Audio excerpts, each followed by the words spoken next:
We try and have it all on our platform.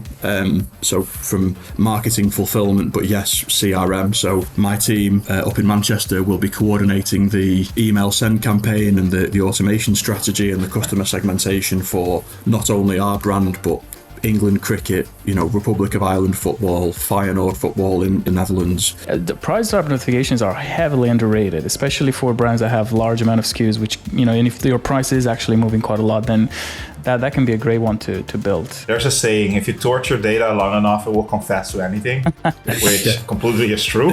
Yeah. We had it testing in the background and it runs 3 or 4 stages of testing. We didn't lay a finger on it. We didn't do anything, but it gave us a 14% uplift in signups, which for something which we didn't go looking for in the slightest. Klaviyo just suggested it. That's a cool feature. There's no way of arguing that. That's cool.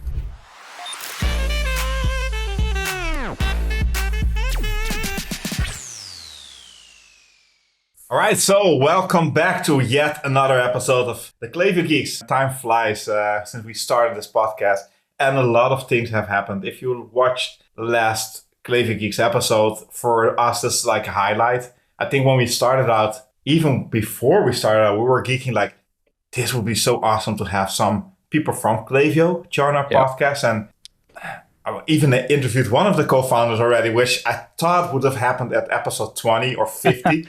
To get some mileage in, but a lot of things have been fast tracking, and maybe because of getting this cool Klaviyo legend himself, Klaviyo award legend thing. For me, it still feels interesting as well. But maybe because that it is helping us to go a bit quicker on things. I don't know, but anyway, someone posted on LinkedIn the other day, is like, something doesn't add up here. It's like, you guys, like, I'm looking at all the episodes and all the quality of the content, and this doesn't seem like a 4-episode podcast. It seems like you've been doing this forever, and already getting, the likes of Jamie and Grant kind of being our guests on the K London episode. So you're right, it does feel a bit surreal. We were kind of joking around in the first episode about that, but I'm super, super pumped that we're doing this. And today on Klaviyo Geeks, we have a very special guest. We're going to be joined by Max Holland, Senior CRM Manager at Castore and formerly at the Hut Group, MyProtein. So I'm going to do a quick intro, and then Max will intro himself as well.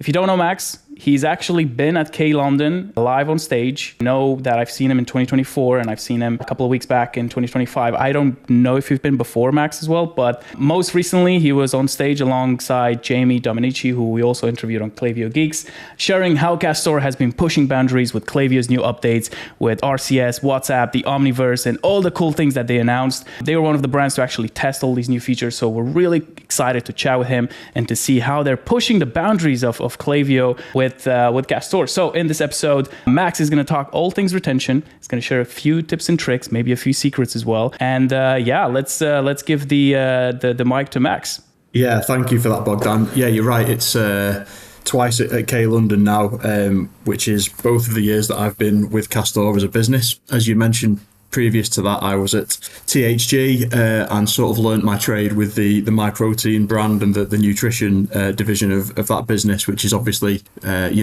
gone from strength to strength and a really good proving ground to learn all things e-commerce, particularly from a CRM perspective. But yeah, genuinely so happy to be on the podcast with you guys. We sort of talked about this at K London, and really happy to see it come to fruition. I know I've got some big shoes to fill in terms of guests that you've had on recently. So I don't know how useful that will be, but no, man, you're right there in the elite, really good to be here, guys. Elite guest. Don't worry. So it's I think one of the illustrious and list. I think in that sense it is also, man, we're in the day-to-day, we're doing the work, we're operating, so it doesn't matter if you're like CEO of a company or not. It's about like, what do you do on a day-to-day basis? What are the experiences you've had that can kind of like help others make better decisions as well? So it doesn't matter if you're just I've been doing that for some time, if you're not a CEO, whatever, it's about value. So that's why we're also asking the people that, regardless of what title, can potentially add some value in this conversation. So don't worry about that. Always. Max, before we deep dive into all of the questions we prep for you today. We're going to talk about strategy, creative, campaign execution, a bit of advice that you have for the new generation of CRM marketers. I wanted to see if you can give us the quick version of how you found your way into CRM and email marketing. Yeah, it's, I suppose, a story that probably, a lot of people can relate to. Some people set out with this very specific dream of working in e-commerce in particular, or, a specific channel or a specific area within that. I stumbled into it to a degree. My background was when I graduated out of university, I was doing essentially sports sponsorship and partnerships. My background had sort of been in education around sport and business. And I'd had a few agency jobs between up in Manchester and in London, and came across the Hook Group, THG, which was, I suppose, what I consider my first proper job, or the first rung on my career ladder properly, and joined them with the role of doing sports partnerships and sponsorships for that brand. I honestly don't necessarily think there possibly was a full-time role in that, and I ended up moonlighting with the CRM team for the business at the time, which was, I think there were 3 people in the CRM team across the entirety of the business, which, probably sounds average for a lot of companies now, but given the scale of, that business would go on to achieve, it was tiny in comparison. So I ended up moonlighting and just helping out a little bit with some campaigns and some data stuff which they were doing, and essentially migrated closer and closer to getting my hands on all things CRM, and ended up looking after CRM and a bit of retention stuff for MyProtein. Was there for 9 years in total, and always with that sort of particular interest in that case sports nutrition, but all things sport, and made the jump over to Castore, which is another really exciting brand based in Manchester, about 2 years ago now. So a similar sort of journey there, hopefully taking that brand from strength to strength, and getting my first real hands-on introduction to Klaviyo in the process. That's awesome. Wow. Thanks for that. I think that kind of leads us quite nicely into our first question, which is something I'm really curious about. You've worked for 9 years for THC, right? That's a long time. I'm betting you learned a lot of, and I used to be a huge fan of all the emails and the messages I would get from MyProtein. I actually used to buy a lot of MyProtein myself. So I would want to ask you, what's the biggest difference working for such a huge operator like THC for 9 years versus now a brand which I would say is a lot more fast moving like Castore, when it comes to managing the retention?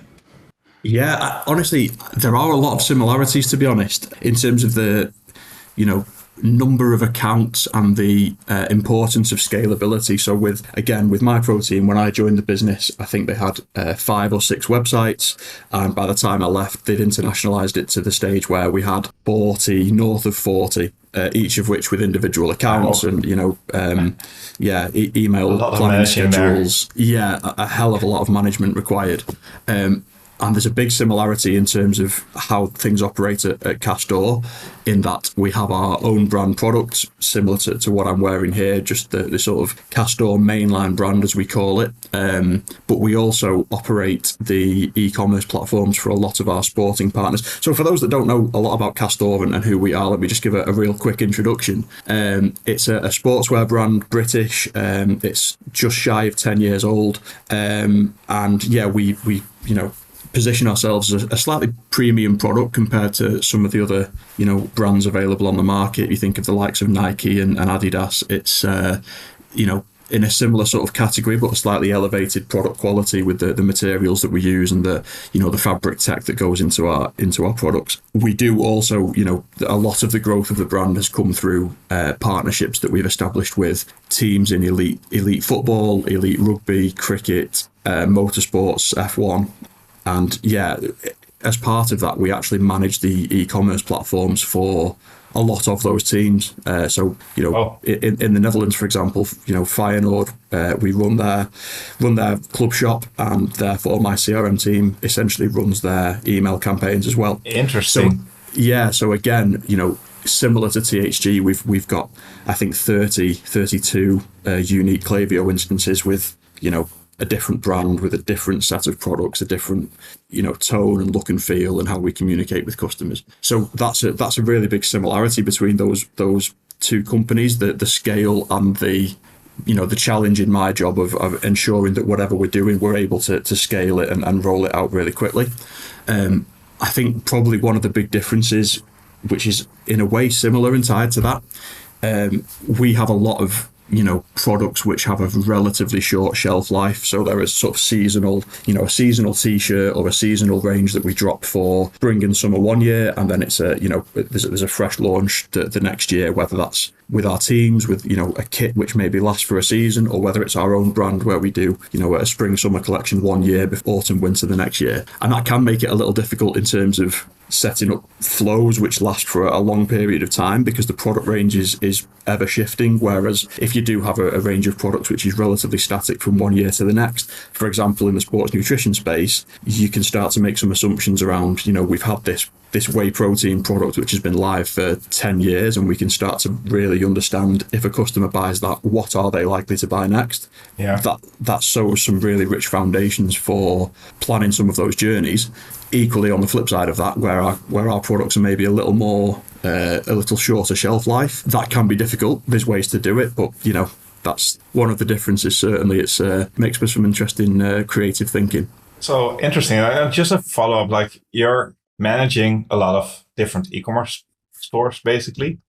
Are you doing also the marketing for those, or like CRM for that as well, or is it just fulfillment and stuff? Yeah, so it's all of that. We try and have it all on our platform. So from marketing, fulfillment, but yes, CRM. So my team up in Manchester will be coordinating the email send campaign and the automation strategy and the customer segmentation for not only our brand but England cricket, Republic of Ireland football, Feyenoord football in the Netherlands. My daughter actually is a big Feyenoord fan, by the way. So. Right, well, there we go. That's yeah. But that's interesting. So you're actually operating an agency within a company as well? Yeah, again, that's exactly right. Cool. It's hugely beneficial in terms of having that scalability and sort of the economy of that platform, which is great. But it poses loads of a lot of challenges for us to manage all of that. All of those decisions, all of those customer flows, opportunity mixed with difficulty as well. Branding, tone of voice. Well, I think both Bogdan and I also have our own agency, so we know what the struggles are. Yeah, for sure. And then, I think Max was saying on the K London stage as well, that did you guys have like a playbook on how you onboard all these new stores that you work with? So then you kind of know, okay, this is step one, step two. These are the flows we need, like foundational flows we need to add to the account. And this is how the campaign calendar should look like. Or is that quite a challenge to adapt yourselves to every new store? Yeah, so it's a little bit of both, Bogdan. You're absolutely right. The essence of our business is to have that, I'm not going to say one size fits all, but something out of the box which you can roll out and say, on day one. I think I mentioned this at K London. It's not uncommon for us to have, at the start of a football season or the start of a calendar year, for us to have half a dozen new instances of Klaviyo instances, but new websites in total to have to service and get live in a pretty short space of time. So it is critical for us to have something which is out of the box and looks like best practice that we can scale. And fortunately from our perspective, Klaviyo allows for that, where we can clone flows, clone email templates, email customer segments, things like that. Yep. And allow that to be really scalable. At the same time, it isn't one size fits all. There has to be, different elements of branding, the tone of voice in which you speak to customers, some of the phraseology which gets used, lots of detail, that the products themselves. So it gets us some of the way there, being able to have this out-the-box playbook, a lot of which is sort of learned by trial and error over years and sort of trying to establish that. But no one gives you that. Nobody comes on day one and says, right, this is what perfect looks like. Just go and replicate that 30 times. Obviously that doesn't happen. We all know that. So there is an element of us, trialing and erroring, as you guys will do in your agencies and people that are listening with their own brands. But certainly having an idea of what we want almost what we want an out-of-the-box solution to look like in broad terms is interesting and really helps us. Oh. Cool. So I'll quickly go to the next question. So your inbox is full, your roadmap stacked, you have 1,000 things you have to do. How do you personally prioritize what gets done first in CRM? Like, what's your framework or gut check for deciding what matters most? So it's, again, an interesting question. I think you sort of, obviously there's shifting, you have to read it within shifting business priorities. Of course, there are always different pressures, different conversations, different almost hot topics, which come with an element of internal politics. But aside from that, you're generally trying to look for the size of the prize, right? Where's the biggest impact that we can have for the relatively lowest effort? I heard you guys talking about it on one of your earlier shows, but almost that low-hanging fruit. What can we do to make a real impact? In our example, some of our accounts have, hundreds of thousands of customers associated with them. Some of them are much smaller. In terms of prioritizing decisions that we can make, where can we have the biggest short-term and long-term impact? And we sort of try and roadmap it from there. There is an interesting sort of counterbalance to all of that across all brands, but particularly in the sector that we sit in within sport, whereby you have the customers are incredibly passionate, particularly if we're talking about our pro sports brands, football teams, rugby teams. By their definition, the customers are incredibly passionate, which is a great strength. In one respect, it means that, if someone buys a Feyenoord shirt from us, they're unlikely to go and buy an Ajax shirt the next week. That obviously doesn't. That obviously doesn't happen. Yeah, exactly. You have to know that market, obviously. But it keeps. Can I just add some quick context for those that don't know soccer in the Netherlands? Ajax and Feyenoord are like the biggest rivals. Like, they end up fighting with each other. Like, people, even Feyenoord being in Rotterdam, people sometimes even don't want to go to Amsterdam where Ajax is based. So there's a big rivalry between those things. You will not see somebody wear both shirts if they're really true fans. So good one to really kind of understand your customers better. And I kind of interrupted you a little bit, but I wanted to get some context for those that don't understand it. So. A lot of our audience is US based, so good one, kind of clarifying that.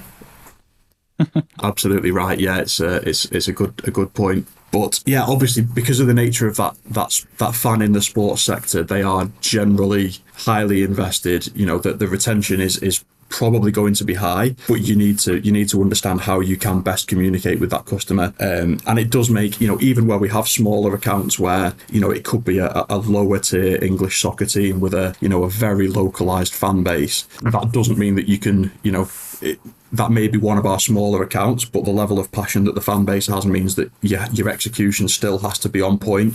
It's a bit of a double-edged sword, in as much as that fan, the passion within the customer is absolutely built in and hardwired.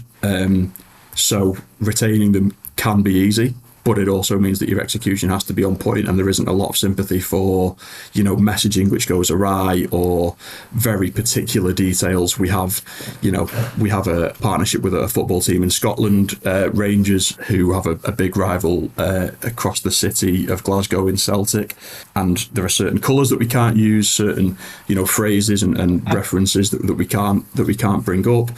So understanding how we speak to the fan and the customer in those contexts is really interesting. In our mainland brand, we maybe have a little bit more freedom there, but it's all baked into that same pie of, try to identify what the biggest wins are, but at the same time not foregoing the passion that we know exists within those smaller segments of our databases as well. That's crazy. Wow. Like you guys must have like some insane organization across everything that you're managing, but not only that, but the communication across the CRM teams as well must be on point, like to be able to control that level of quality across all the different brands. Like you were saying, this brand, we can mention that, and we actually have to avoid those callers. Like, I know, we manage like 20-ish brands, and even that can sometimes become a bit of a like, oh wait, what this brand actually, you're not allowed to go into very aggressive marketing and whatever. So like, how is that? How are you guys managing that? Yeah, it's a good question. It's a case of, and again, this isn't necessarily unique to us. There'll be people listening and yourselves, and on agency side, even brand side, that can relate to different elements of this. It's not a unique Castore challenge, but it is just around having high levels of investment and high levels of communication. It's lots of shared Google calendars that the clubs have visibility to, and that people internally, whether it's our trading teams, our marketing teams, our CRM, have visibility of. It's planning. Obviously a lot of planning in advance. Yeah, it's just a case of being very switched on to your sort of minor details. And as I say, people listening will be able to cite examples in their own business where there are key moments in the calendar or key product details, whatever it is. It's just about keeping that level of detail, and without flying the flag for Klaviyo too overtly. The platform does allow us to do a lot of that in terms of, universal content that we can use, or having specific templates set up, or building rules around product flows which dynamically recommend products, or certain products rather than others. If you can set up your account in a way which allows that scalability, that is certainly some of the battle, and makes life a little easier. Gives you that framework from which you can, that you're within the right ballpark, and you can concentrate on some of the smaller details without it being a complete, rebuild or starting from scratch every time you're building a campaign or a flow. Yeah, 100%. Cool. So, taking it a bit broader, like where do you see like most of the low-hanging fruit right now for most e-commerce brands? Well, I guess that's a difficult question, and sort of depends on what the brand is itself. I know from our perspective, automation is some very low-hanging fruit. We've certainly been guilty of the past, and we won't be the only ones, of becoming very reliant on outbound bulk campaigns to try and drive revenue and appease spray and pray. Exactly, yeah, and to try and hit short-term numbers at the potential detriment of the longer-term goals. So I certainly think from our perspective, building a more robust network of automations that really speak to a customer is, I don't know if I'd call it low-hanging fruit, because it's not necessarily the easiest it's not necessarily the cheapest labor investment to pull off in an effective way. But I do think there are really good returns to be had there, certainly from our business. And if you're willing to take that longer term approach to things, and not necessarily be over obsessed with, I've certainly worked in businesses where there is a huge amount of pressure on daily targets, even hourly targets. If you're able to have a sort of a slightly longer term view than just obsessing over beating last year's, hour on hour comparison or day on day comparison. Yeah. Obviously, certain businesses that I've worked for are sort of drilling down to that level, which is great in some regards, but obviously can limit long term thinking. But yeah, there's certainly wins to be had there if brands are willing to sort of have that more, that longer term view of that customer relationship. The way I normally see, like, especially if you're talking about Klaviyo automation flows, it is maybe compared to most campaigns, the payout is not direct, but since they're running for a longer time, the ROI only gets better. Yeah. Unless you build something that doesn't get sent out to anyone, put in filters, and it's like removes everybody from the flow and no emails get sent out. But most of the times, an investment in automation is something that, because it keeps running, the ROI only will get better over time. So it's basically a logic.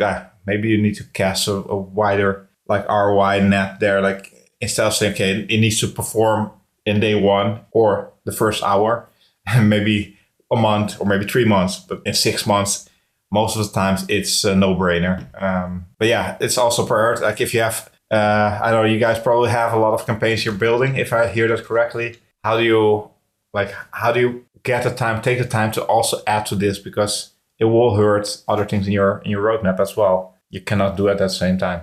In terms of that sort of balance between what bulk campaigns and automation, is that what you mean? Yeah. So what I basically was referring to, that in your case specifically, because you need to keep going with the campaigns, sending them out for all these different brands.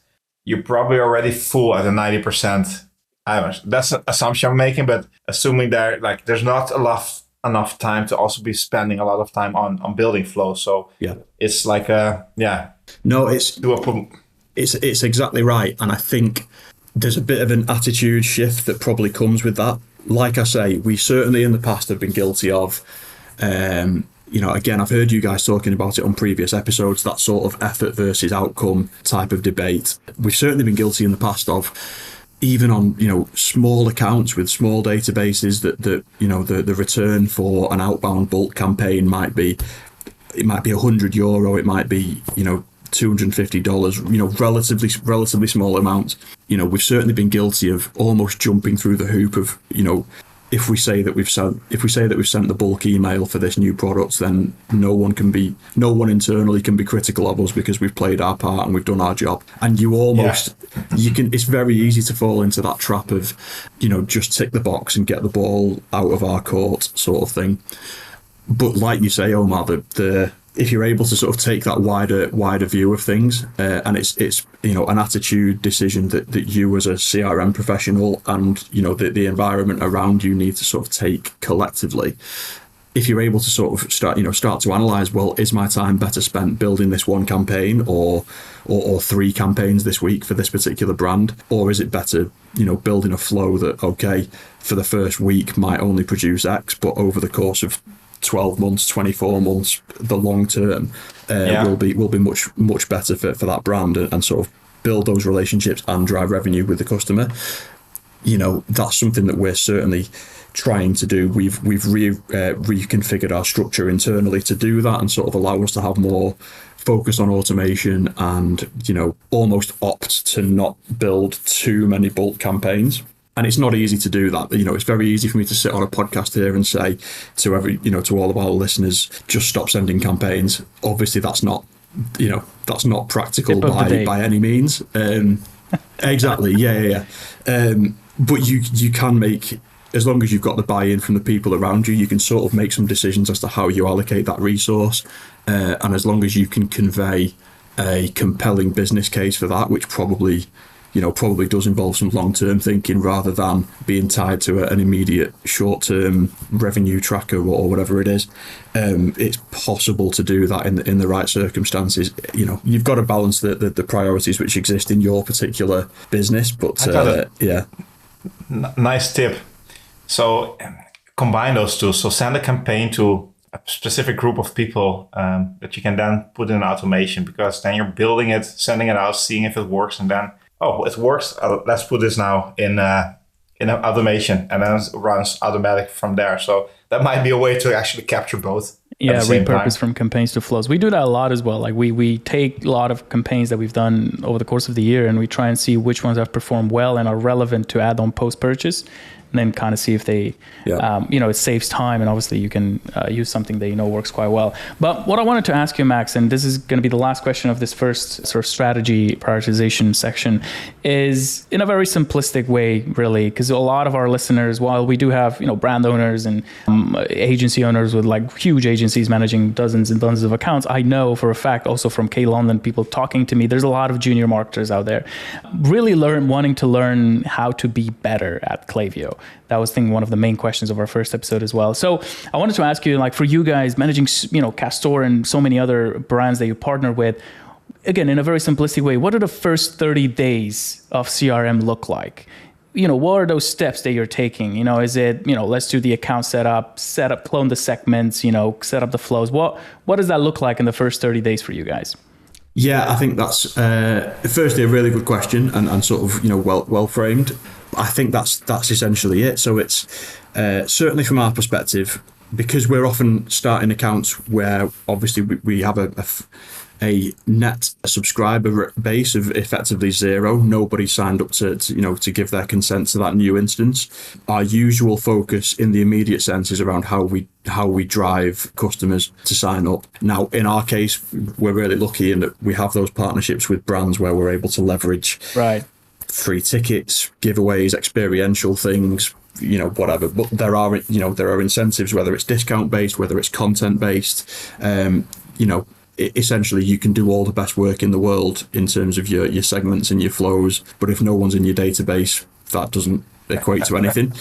So step one is trying to get people to sign up using whether it's a couple of pop-ups on site and offering some sort of incentive, that the listeners will be able to sort of identify what the relevant incentive would be for their business and how they can best achieve that.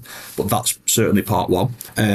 Yes, it then moves on to, I guess, a core group of flows that we can clone. So it's relatively simple stuff, but it's some sort of welcome journey. It's some sort of retargeting campaign or campaigns around browse and basket abandon, potentially some upsell depending on what your range is from a post-purchase perspective, just nailing the absolute core fundamentals from an automations perspective. And then it's, then our attention tends to turn to email templates and making sure that we can, create something which is fairly compelling from a visual and a content perspective.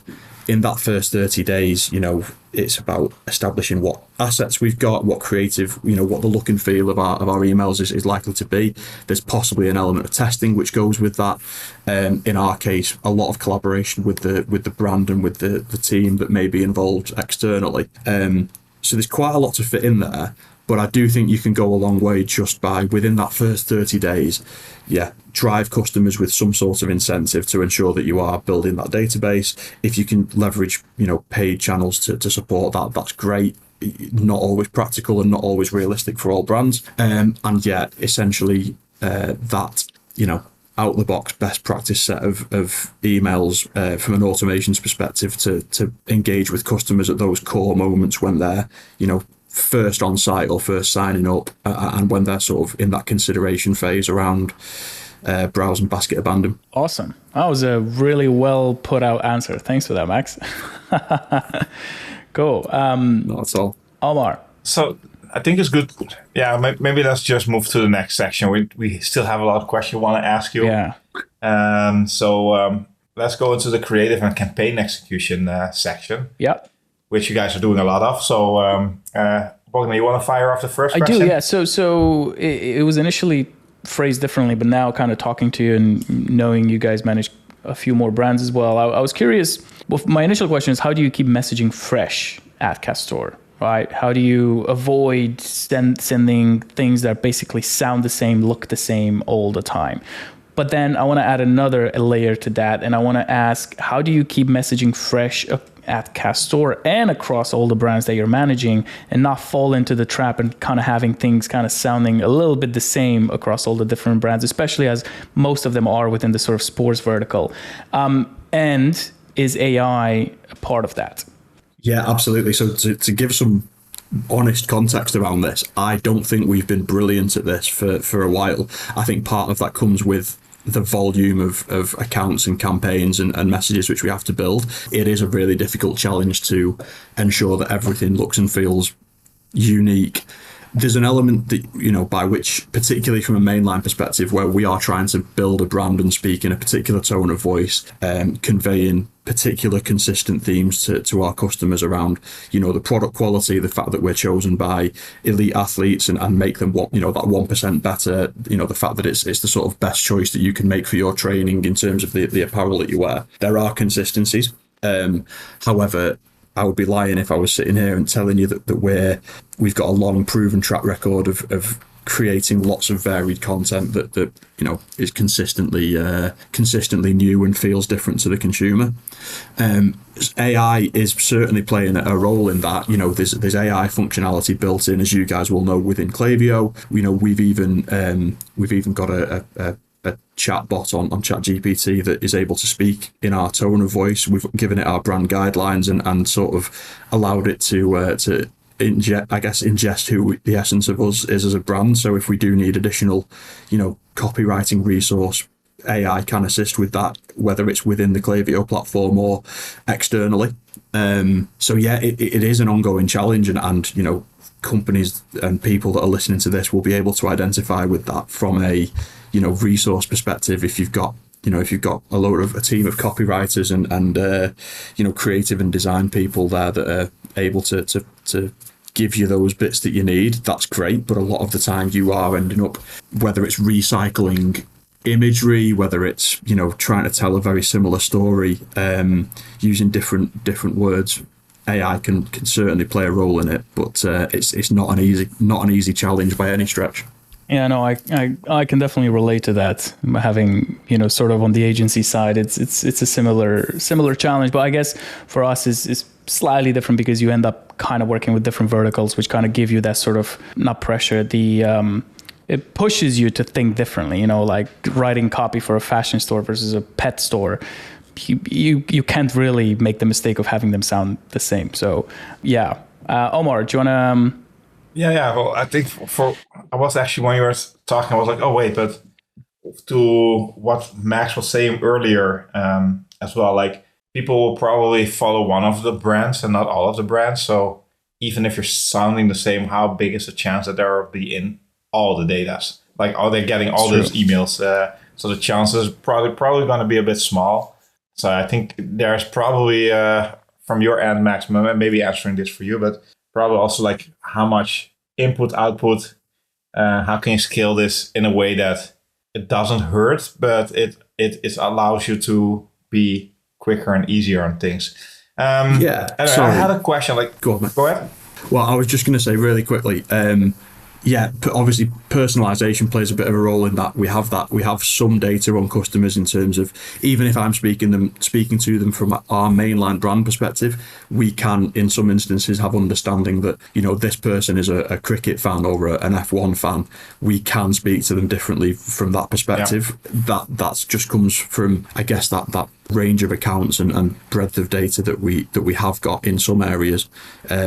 So, again, listeners will be able to think of their own adaptations of that, but there will be ways in which you can, speak to that customer based on what they bought before, what they've browsed before, things like that. Sorry. I don't need to say sorry. No, great. So I think one of the topics I'm really passionate about is loyalty. I'm just curious, your take. Like, what's your take on loyalty in 2025 and beyond?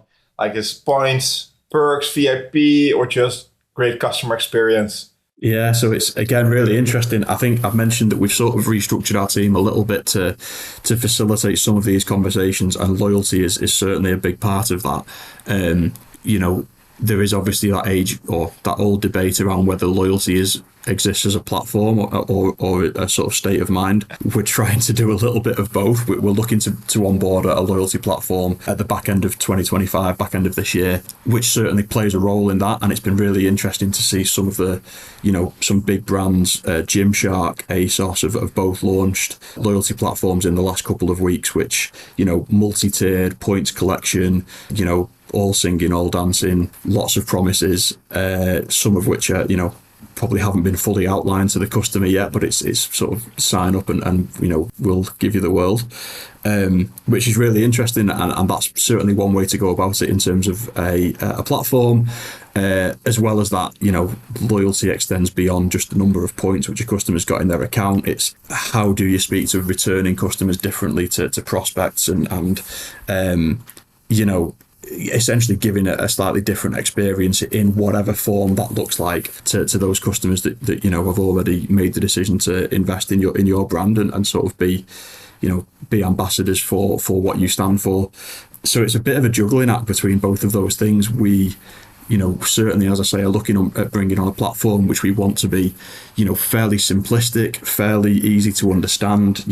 One of my favorite examples from a loyalty perspective, if you think of the great loyalty schemes, there's one certainly in the UK, maybe across Europe as well, a chicken restaurant called Nando's, and it has a loyalty card. And why is it good? Because you get free chicken. Like, you just know it's super simplistic, right? It's not, you don't have to, there's nuances to it, but if you're explaining it to your friend at the pub or at the bar, why would I be part of that loyalty scheme?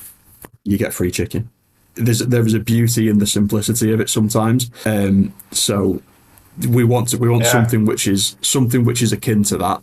We've got loads of things that we can tap into, as I say, with tickets, experiences, meeting athletes, content, loads of things that we can put on there. What we want to try and do is make it one pretty simplistic offering to say, if you're going to be part of our loyalty scheme, here's the reason.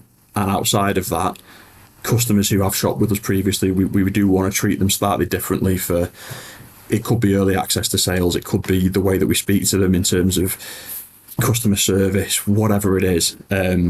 But I think there has to be, or from my perspective, I like the idea of it being relatively simple, not not an incredibly convoluted prospect for loyal customers, if that makes sense. 100%. And you're speaking my language, basically. This is that loyalty, free chicken your language, or just loyalty in general? Yes. Well, I think that one of the persons that actually was at the meetup, they're working at Loop as well. Yeah. The conversation we've had one of the Klaviyo meetups, and which we talked about loyalty as a concept. And I think even I already had my preset of rules and like thoughts about it's more than a program. It's not some software that you install. It should be geared towards the customers. But one thing that she basically said was, if you're going to build something with loyalty, it should be something that whatever they're participating in should give them a way to experience the brand better. So free chicken, yeah. So the more loyal you get, the more chicken you get, the more you experience that brand. So whatever you're doing allows them to bring them back into that, using the product and having a better experience with the brand, whatever that might be. And I think simplistic is sometimes more difficult than to completely go out of your mind and add all these major rules and make it really extensive in the way you set it up. But yeah, I completely resonate with what you're saying. It's an interesting thing. Go ahead. Thinking about it, obviously there's a gamified element to a lot of loyalty programs these days, and that is great. I don't want to sort of sit here and try and just wave the flag for the most simple and basic of schemes. There's obviously use cases for all these, all the different possibilities. And I know when we first sat in a sort of ideation session a few months ago to, what could a loyalty scheme look like? There's 100 ideas. There's a whiteboard filled with things that we could do or would do, or how do we implement, or, and it's great to have that as a roadmap. But I think what you've said there, Omar, let your loyal customers experience the brand a little bit better. That's a really good single sentence to sum up what loyalty should be. They've already made the decision to be part of your brand and stand for what you stand for in whatever context that is. Let them experience it a little bit better. And I think that's a pretty good short motto to stand by. Yeah, I like that. I think it's bits of pieces as well. Like last year, I was also Kalon, or maybe it was 2 years ago, I sat in a session on loyalty. And one thing that they said was like, if you're doing loyalty, what makes someone loyal? If they have a tight budget and they save up all the money and they are only able to buy once a year, but they've been doing that consistently for the last 3 or 4 years, does that make them a less loyal customer? So is it only tied to monetary efforts that they're making? Which kind of like broadens up what does loyalty entail, and how do you maybe not discriminate people that might have less to spend there as well. So that was last year. I think I remember that session. It was an interesting point. I was thinking about the same thing.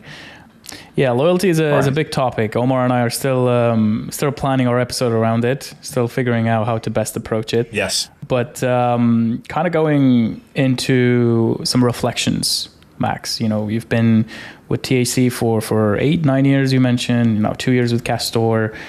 Hell, you have more experience than I have been. I've been in CRM for 6 years. So I'm really curious, looking back, we talked about it in one of our episodes as well, in episode 3. What's one mistake or belief that you had early on in the world of email marketing CRM that today you simply don't believe it anymore? It's like you turned out to be completely wrong, something they used to do, but now you're like, can't believe that I used to do that. Like, that's completely wrong. So, for me, to give you an example with me, is like one thing I used to do when I first started in email marketing, I used to exclude customers over the last 30 days from all campaigns, which is like, it's mad to think about now, because like when you look at the data, you figure out a lot of that repurchase rate comes from the cohort of customers in the first 30 days. And obviously it depends on a brand by brand basis, but kind of curious, you worked in this sort of very specific vertical, like what was it for you?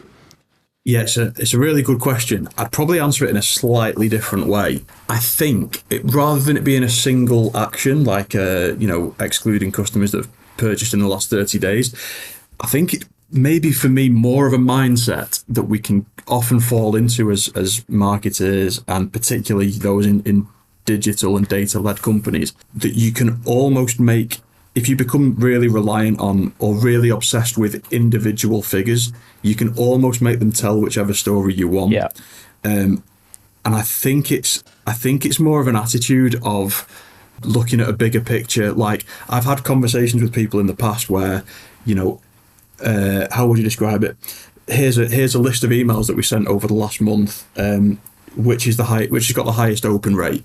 Okay, therefore that's the best. Like, there's so much context that goes into things like this, depending on, people, customers that you're speaking to, send times, content of emails, the wider schedule. Like, there's 100 things that feed into individual data points. And of course, like, stats and those things are going to give you a really handy indication of what, at a top level view of what may be working better than other things. But it's just understanding or having the willingness to take a little step back and try and paint the full picture with what it is that you're looking at. There's loads of examples of it, but it's maybe not being too encouraged or too discouraged by individual pieces of data, and being willing to try and see a slightly bigger picture with, what else is happening in conjunction with that individual data point that I'm seeing. It's probably quite hard to sort of describe, but you certainly get a feel for it after a little while. It's, a sort of wider lens view on data is how I would describe it, I think. I completely agree. Honestly, like, it's so easy for us as well when we're spending all day into this software to make decisions purely based on what we're seeing in there. Like you say, we send these 5 campaigns, this one had the highest open rate, so we should do more of that. Or even like taking a step back, it's like, oh, look at that, like our revenue from Klaviyo was this much this month, and last month it was a bit higher, so we're doing worse. It's like learning to be a little bit more open-minded. And I think what one of the recurring themes for Omar and I over all of the episodes is just don't make any assumptions. Test everything, challenge everything, and try and look at every single piece of data to form a bigger narrative than just a little kind of like circle that you're looking through. Yeah, I think that's such a good point. Quickly adding to that, first thought that came to mind when you were saying this, there's a saying, if you torture data long enough, it will confess to anything, which completely is true. Yeah. So you can make it tell a story that you want to have. But one of the things that back in the days when I also was doing more only conversion rate optimization, using Google Analytics a lot, you had this option to add annotation to the timeline, which goes into that same thing you're saying. Like, you need to have the bigger context. Like, was there a big sale going on? Was there, like, what made this move? So sometimes it seems like a lot of things are happening, but maybe there was something else that was causing that thing and not that campaign. So cool. So next round, I just want to, before we finish off, we have some rapid fire questions for you. Okay. Just some question, answer whatever comes to mind first. Your most favorite Klaviyo integration? You name it. What is it? Oh, it's a great question. What is it? So you have reviews, you have Wonderment, you have Loop, you have a lot of like other tools that enrich the Klaviyo, Gorgias, whatever. Do you know what? We don't have a ton of them, and they tend to be our bigger platforms. They tend to be Gorgias, they tend to be Shopify. We have a triple whale integration which we've recently put in, which is quite interesting. I'm going to say our triple whale for data attribution, but I know that Klaviyo are working on, in fact, launching a new attribution model for multiple phase attribution. So excited to have triple whale, excited to potentially look at Klaviyo's alternative as well. Oh, cool. Subject line pet peeve. What instantly makes your eyes roll? It's inconsistency of capital letters. Either do it or don't, but do it the same every week or every day. It winds me up something chronic. It really gets to me. So you're a really detailed person. Yeah, I am. I don't mind which it is, but pick a lane and stick to it. Right. Cool. I like that. All right. Bogdan, you. All right. We're going to more difficult territory. Last campaign you saw and thought, damn, I wish I would have thought of that. It can be an email campaign. Yeah. Do you know what? There was the first thing that springs to mind is a Patagonia email, which the creative on it just looked absolutely sick. They'd sort of weaved in the patterns on the clothing they were selling into a like an image background, and had products like some product details with like weight and thickness of the fibers and stuff like that. It looked outstanding. So a shout out to Patagonia for that. Awesome. If you could, maybe we need to get someone from Patagonia on the show. Shout out Patagonia. If you're they're using listening, Klaviyo, come join us on the next podcast. If you could only keep 3 automations, which one would make the cut? A welcome flow. Am I allowed? Order confirmations. We've got to keep them. It would probably be for our business, a price drop notification. It can drive serious revenue in really short periods of time, particularly where we're on cyclical products, which might be coming to end of season or something.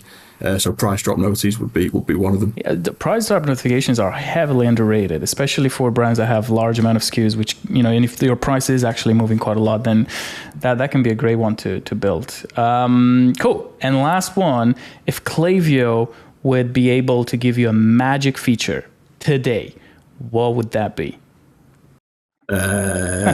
Really good question. What would it be? I stayed up all night thinking of these. Off the top of my head, I'm thinking some sort of easy way to identify who are your best customers, the top 5% of them. It's probably not the best answer, but that's a genuine off the top of my head one. We were part of some sort of AI workshop Klaviyo has done, and something is coming. So even that, are you already using marketing analytics at this point? So we are, yes. Honestly, given the workload that we've got, we probably don't give it enough time, but we do have the functionality live on Klaviyo. Yeah, so, I know there's stuff with RFM that we can do.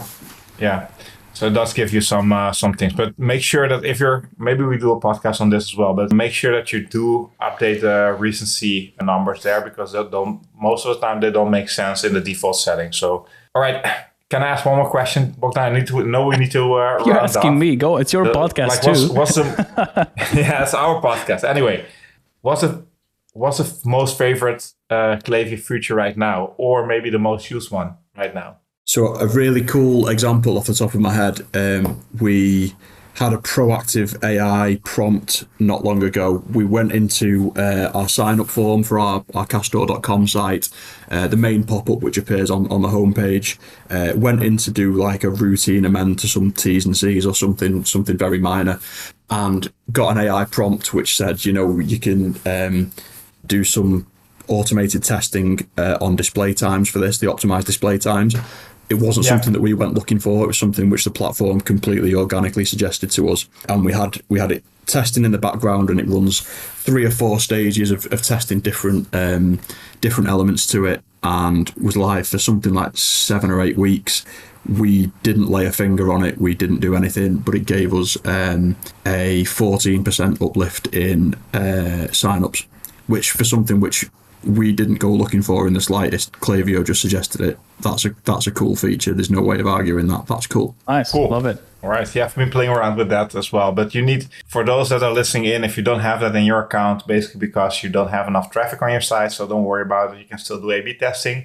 If you have enough traffic, you are able to use these AI automated feature, which is going to basically test out different variations to make sure that you have the right timing when a pop-up needs to go live, that you're optimizing for your visitors basically. Anyway, we're rounding up. Maybe Bogdan, you can do the wrap up. Yeah, no, honestly, this was great. Thanks for joining, Max. It was a pleasure chatting with you. Amazing. And having an elite in retention, working for so many years, managing so many brands as well. Honestly, like it was some true golden nuggets in there.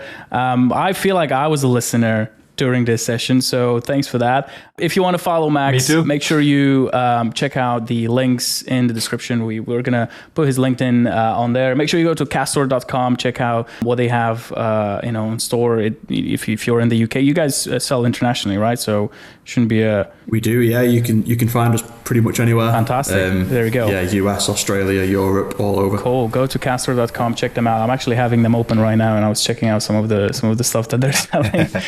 I was actually trying to check out the pop-up that you were just saying that you had. But this was episode 7 of Klaviyo Geeks. with Max Holland as a special guest. Huge thanks for him for joining. If you like this episode, don't make sure to drop a 5-star on Spotify. Go to the top, click on 5-star and click submit. It's going to help us a lot. And if you have any feedback, make sure you go to KlavioGeeks.com and send us a message, topics that you want us to cover, questions that you have. Omar and I are going to check that quite often because we're always super excited to talk with our listeners. We will see you on the next episode. Omar, some final words? For me, it's all really looking forward to the next episodes as well. I think we also have Val coming on in one of the upcoming episodes, all about data and how to make better decisions on things. If you know somebody that needs to be on this podcast as well, don't forget, drop us a name, send us a message. We'll be open to listening in why they should be here. Max, thank you so much. If there's anything, is there anything specific you still want to say for the awesome audience here? Well, firstly, thank you for having me on, guys. Genuinely, I know I mentioned this to you, Omar, last night. This podcast I've been listening to it for the last couple of weeks, and I think it's such a cool idea that we've got, something here that caters for people, potentially all levels of Klaviyo user. I know, as you say, I've been in the industry a while. I've listened to a few episodes and genuinely learned things and sort of implemented a few things off the back of it. So cool. Genuinely, thank you for having me on, guys, and it's an absolute pleasure. Awesome. Great chatting with you. Cool. All right. Well, thanks so much. All right. So that's a wrap. We'll see you on the next one. Thank you for those kind words. See you guys. Thanks, guys. All right. Bye-bye.